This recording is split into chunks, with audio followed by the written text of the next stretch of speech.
अस्सलाम वालेकुम, नमस्कार दोस्तों, मैं यूनुस अलवी, आप देख रहे हैं खबर हक टीवी। हाल ही में पंचायत चुनाव, लोक समिति चुनाव, जिला परिषद के चुनाव हुए हैं। अब पंचायतों ने तो अपने चार्ज संभाल लिए हैं और जिला परिषद और पंचायत समिति को भी मेंबर और पार्षदों को भी शपथ दिला दी गई है। लेकिन अब जिला प्रशासन ने, जिला उपायुक्त ने, जो मेवात के हैं, उन्होंने 23 तारीख से 28 तारीख तक पंचायत समिति और जिला परिषद के चेयरमैन की जो है तारीख घोषणा कर दी है। उससे जो मेंबर हैं और जो इसके हकदार हैं, जो इसके दावेदार हैं, उनमें एक जो है जोश भी आ गया है और अपने-अपने मेंबरों को अपने कब्जे में अपने साथ रखने की कोशिश कर रहे हैं। लेकिन देखने में आ रहा है कि जो अ, हमारे साथ जो पूर्व चेयरमैन है और अब तो लगता है कि भावी चेयरमैन नहीं कहेंगे, चेयरमैन ही कहेंगे, क्योंकि वजह यह है कि सारे जो चेयरमैन दावेदार हैं वो अपने-अपने मेंबरों को लेकर कहीं भारत भ्रमण पे गए हुए हैं। लेकिन क्या नाम है वो? इरशाद इरशाद चेयरमैन ऐसे हैं कि जो अपने दफ्तर बैठे, आराम बैठे, सबको है। कारण क्या है पूछते हैं। पहले आपको सबसे पहले जीत की मुबारकबाद। और क्या कारण है गुरीश, तसल्ली बख्श, आप जो है अपने दफ्तर पे बैठे हैं, ना कोई खौफ है, ना कोई डर है, ना आपके मेंबर के भागने का डर है और दावेदार है, क्या कहेंगे इसके बारे में? सबसे पहले शुक्रिया यूनुस साहब। हमारा जो पंचायत समिति का इलेक्शन हुआ है और अभी जो पिछले एक महीने से जो तारीख का भी पिछले हफ्ते तारीख आई है, उसमें हमारा जो उपायुक्त महोदय ने 26 तारीख हमारी इलेक्शन की मुकर्रर की है। तो हमारा मेंबरों का और लोगों का जो प्यार इतना मिल रहा है जिसका मैं बेहद शुक्रगुजार हूं। और उसी उम्मीद पे और उसी भरोसे के साथ मेरे साथ आज की डेट में मेरे साथ 28 मेंबर, 30 में से 28 मेंबरों का पूर्ण समर्थन है और साथ में 29वां मैं हूं और जो 30वां बच रहा है वो भी, उससे भी हमारी बातचीत चल रही है। तो इंशाल्लाह जब सारे मेंबरों का ही हमारे साथ पूर्ण समर्थन है तो हम भी बेफिक्र ही हैं और इसीलिए हम बैठे हैं यूनुस साहब। बिल्कुल बिल्कुल बेफिक्र है कि 30 में से 29 और समझो कि जो एक मेंबर है शायद निर्विरोध जो चुना जाना, ये बहुत बड़ी बात होगी। और दूसरी बार पिछले जो 5 साल नहीं 7 साल जो इरशाद चेयरमैन ने जो राज किया था, उनकी जो क्वालिटी है, उनकी जो बोलचाल है, लोगों को सहयोग करने की बात है, जो एक दूसरे का समर्थन की बात है, सहयोग करने की बात है, वही बात फिर इनको कामयाबी की ओर ले जा रही है। यही कारण है कि पूरे मेवात में एकमात्र जो इरशाद खान है, जो क्या नाम अपने दफ्तर पे बैठे हैं, ना कहीं भ्रमण पे गए हैं, और उनके सारे मेंबर हैं। तो क्या वजह मानते हैं आप लोग जो है तो सारा एक तरफा जो है आपकी तरफ से, ना कारण क्या मानते हैं? कारण देखिए अलवी साहब, हमने पिछली 5 साल पंचायत समिति का मैं चेयरमैन रहा हूं और हमारी कोशिश लगातार ये रही है कि ज्यादा से ज्यादा अपने मेंबरों की और अपने बड़ों की, अपने बुजुर्गों की और जितने लोगों से हम मुलाकात करते हैं, जितने हम हमारे पास आते हैं, पूरी कोशिश करते हैं कि हम उनकी इज्जत करें और उनकी जो से भी हम काम आ सकें। और वही कोशिश रही है, वही प्यार मोहब्बत ही आज अल्लाह का शुक्र है हमारे सामने आ रहा है कि लोगों का इतना भरपूर प्यार मिल रहा है और जन समर्थन हमें मिल रहा है। ये माना जाए कि बिल्कुल सही बात है कि कहते हैं कि परखना, आदमी को 3 तरीके से परखा जाता है। या आदमी के जो है ना सफर करके देख लो, लेना देना करके देख लो, या उसके पड़ोस में रह के देख लो। जो पिछले पार्षद है, जो मेंबर है ब्लॉक समिति के, उन्होंने जो है अच्छी तरह से परखा था इरशाद का कि अपनी जेब भरने का काम करते हैं या साथियों को साथ लेके चलते हैं। वही काम इनको जो है अब सामने आ रहा है और इससे जाहिर है कि कोई दूसरा जो चेयरमैन का दावेदार इनके सामने नहीं आ रहा है। तो इरशाद साहब, जो सरकार ने अब ये कहा कि टेंडरिंग से काम करेंगे, तो क्या इससे असर नहीं पड़ेगा क्या? देख, सरकार का जो फैसला है अभी इसमें क्लियर जो मामला है उसमें हमें कोई दिक्कत नहीं है ये टेंडरिंग से, और ये टेंडरिंग भी होना चाहिए, कोई मसला नहीं है। लेकिन एक तरीके से जिसे सिस्टम प्रशासन एक तरीके से पहले ही मनमानी करता है, चुने हुए प्रतिनिधि को अगर आप पर काट देंगे और इस तरीके से, तो एक तरीके से एक कमजोरी महसूस करेगा जनप्रतिनिधि है जो। तो ये माना जाए कि क्योंकि एक विकास के लिए, लोगों की सेवाओं के लिए, लोगों के उनके लिए चुना जाता है, तो उनको फ्री हैंड कर देना चाहिए, निगरानी हो लेकिन फ्री हैंड। देखिए, जैसे अभी ई टेंडरिंग की जो बात आ रही है, देखो सिस्टम तो वही है, वही जेई होंगे, वही एसटीओ होंगे, वही एक्शन होंगे और ये पहले भी वही काम करते थे सारा। लेकिन अब एक तरीके से ये अपनी मनमानी ये करेंगे कि ये काम जैसे अब जब अधिकारी इन्हीं के हाथ में होगा, पहले ये होता था कि जनप्रतिनिधि ये बताता था कि ये रास्ता पहले होगा। एक टाइम की जो पाबंदी थी वो थी कि सरपंच और प्रतिनिधि जो चुने हुए हैं, जो चेयरमैन है, विद इन वीक में या 1 मंथ में या 10 दिन में अपना कोई भी काम करा सकता था।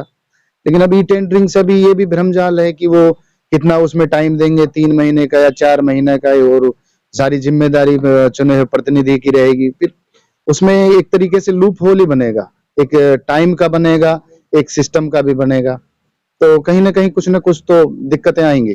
बिल्कुल, ये टेंडरिंग से कुछ दिक्कत आएंगी, वो तो जब ये योजना लागू होगी, जिसमें काम शुरू होगा, वैसे चाहे ब्लॉक समिति का चेयरमैन हो, चाहे जिला परिषद का जिला प्रमुख हो या गांव का सरपंच हो, ये टेंडरिंग जो है, जो काम सरकार छोड़ेगी, उनकी देख रेख में छोड़ा जाएगा, उनकी निगरानी में काम होगा।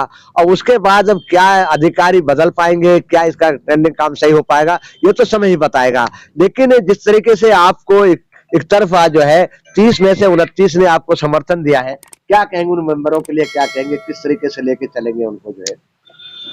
जिस तरीके से हमें सभी मेंबरों का, सभी इलाके के जिम्मेदारों का और सभी का भरपूर सहयोग मिला है, तो अभी सरकार के साथ हम पहले भी रहे हैं और आज भी हैं, तो हम सबको बराबर, सबका साथ, सबका विकास और सबका विश्वास, यानी इसी टैगलाइन के साथ एक बार फिर हम सारे ही काम करेंगे, सभी का मान सम्मान रखेंगे। बिल्कुल, सबका साथ सबका विकास वाली बात लेके चलेंगे।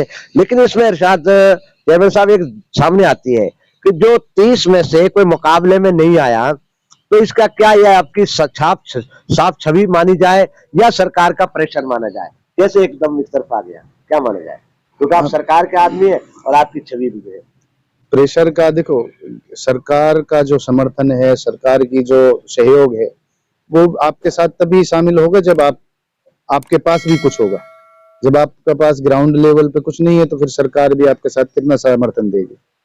तो सरकार का भी सहयोग है, पिछले प्लान में भी रहा है, और जिस तरीके से हम अपने मेंबरों से हमने एक ही बात रखी थी कि भाई मैं कैंडिडेट हूं, और आपको अपने एग्जाम्पल के लिए आप अपने पिछले मेंबर से बात कर सकते हैं और उनके काम भी देख सकते हैं कि उन्होंने किस तरीके से काम कराए हैं, और हमारा जो व्यवहार है, जो हमारा लगातार लोगों के साथ संवाद रहा है, वो किस तरीके से रहा है। हमने और अपनी ईमानदारी के साथ हम आपका मान सम्मान और काम तो हम पूरे जोर तरीके से, मजबूत तरीके से करेंगे। बिल्कुल, सबका मान सम्मान करके सबको साथ लेके काम करेंगे। साथ ही इरशाद साहब, जो पिछली जो प्लानिंग थी, जो आपका 5 साल का नहीं 7 साल का रहा है, तो उसमें ऐसे कौन से काम थे जो करना चाह रहे थे, छूट गए, और कब आगे क्या योजना है? ऐसे कौन से काम है जिनको हम प्राथमिकता के आधार पर जो है गांव में लेके चले? अगर प्राथमिकता के आधार पे पिछले प्लान में मैं नया भी था, और तो काफी कठिनाइयां भी रही, काफी संघर्ष भी रहे, कुछ लोगों को समझने में और कुछ इलाके को समझने में, कुछ हमें भी लोगों को समझने में वक्त लगा। तो आज जो हमारे पंचायत मिनिस्टर साहब देवेंद्र बबली जी ने जो धरातल पे ये काम की कह रहे हैं, हमारी जो सोच रही है वो यही रही है कि लोगों में एजुकेशन कैसे आए और उनका स्वास्थ्य कैसे आए।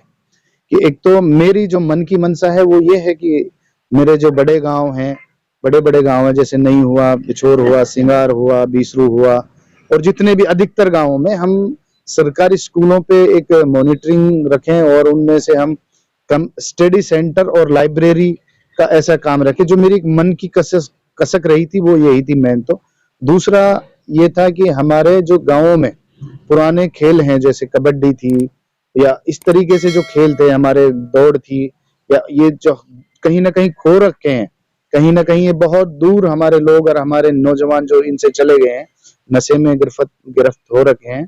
तो एक तरीके से अगर ये चीजें खेलें वापसी लौटेंगे, व्यायाम वापसी लौटेंगे, तो मुझे उम्मीद है कि हमारा युवा तबका और जो एक खेल की तरफ अगर रुझान आएगा, तो वो सारी बुराइयों से भी दूर जाएगा। बिल्कुल, देखो, ये खाली गांव के विकास की बात नहीं, गांव की गलियां की बात नहीं, ये पढ़े लिखे शिक्षित आदमी की सोच होती है कि उन्होंने कहा है कि जहां शिक्षा की तरफ ध्यान देंगे, वहीं जो पारंपरिक जो हमारे खेल है, जो हरियाणा के हैं, भारत के हैं, मेवात के हैं, चाहे कबड्डी हो, कुश्ती हो, दौड़ हो, इस तरीके पर भी हम उनको ऑर्गेनाइज करेंगे, ऐसे तरीके से बनाएंगे कि जो हमारी यहाँ की टीमें आगे तक खेले, उनको एक मौका मिले। ये एक सोच के साथ, और कहते हैं कि पढ़े लिखा का क्या फर्क पड़ता है। और जनाब एजुकेशन के बारे में लोगों को बताएं कि आपने कहाँ तक जो नौकरी क्या नाम है एजुकेशन प्राप्त किया, आखिर इस राजनीति में क्यों घुसे इतनी अच्छी क्वालिफिकेशन होने के बावजूद? देखिए, हमारी जो सोच थी, एक राजनीतिक सोच नहीं थी, सामाजिक सोच के साथ हम राजनीति में एंट्री हुई है। और अल्लाह ने बहुत, इलाके ने और ऊपर वाले ने बहुत मोहब्बतों से और बहुत इज्जत से नवाजा है, और हम शुक्रगुजार हैं सभी का, पूरे इलाके का और सभी लोगों का। जहां तक बात राजनीति की है, मैंने पढ़ाई जो है BBA, MBA, master of business administration और साथ में एलएलबी भी मैंने इतनी पढ़ाई की है। और एक सोच के साथ ही हम राजनीति में आए हैं कि जैसे टैगलाइन है कि हमारे मेवात में एक कहावत है, एक धरातल पे ये चल रहा है कि भाई राजनीति में अच्छे लोगों का क्या काम। कहीं ना कहीं उस सोच के अगेंस्ट हम खड़े हैं। हम ये कह रहे हैं कि राजनीति में ही अच्छा काम है और राजनीति में अच्छे लोगों की जरूरत है। अगर आप अच्छे लोग या सही लोग राजनीति में आगे नहीं आएंगे तो फिर आप पे गंदी राजनीति और जो सिस्टम के सामाजिक लोग सोच के आदमी नहीं, वो तो हावी होंगे ही जब आप नहीं खड़े होगे तो सही सोच। बिल्कुल बिल्कुल, कितनी अच्छी बात कही है। अगर पढ़े लिखे एजुकेटेड लोग ही अगर राजनीति में नहीं आएंगे तो जो सिस्टम है उससे आप लड़ नहीं पाएंगे। और वही अब असली परीक्षा जो है जो चेयरमैन इरशाद की देखने वाली है। एक तरफ उनकी अच्छी एजुकेशन है, दूसरी तरफ जो सरकार का अटेंडिंग और दूसरी जो योजना है, उनको किस तरीके से अपने साथियों का दिफा करते हैं, उनके विकास की तरफ लेके चलते हैं और किस तरह के अपने इलाके का काम कराते हैं, ये तो समय देखकर ही पता चलेगा। फिलहाल हम और आप दुआ करते हैं कि जल्दी ही चुनाव हो और चेयरमैन पद के संभालें और अपने कार्य को जो है सुचारू रूप से करें और सबका साथ सबके विकास को लेकर ये अपनी जो सोच को आगे बढ़ाएं। देखते रहे खबर हक टीवी। नमस्कार। भरोसे का YouTube चैनल और सच्ची खबरें देखने के लिए हमारे खबर हक टीवी को सब्सक्राइब, लाइक और शेयर जरूर करें। और हां, सबसे पहले खबरें पाने के लिए बेल आइकन दबाना बिल्कुल भी ना भूलें।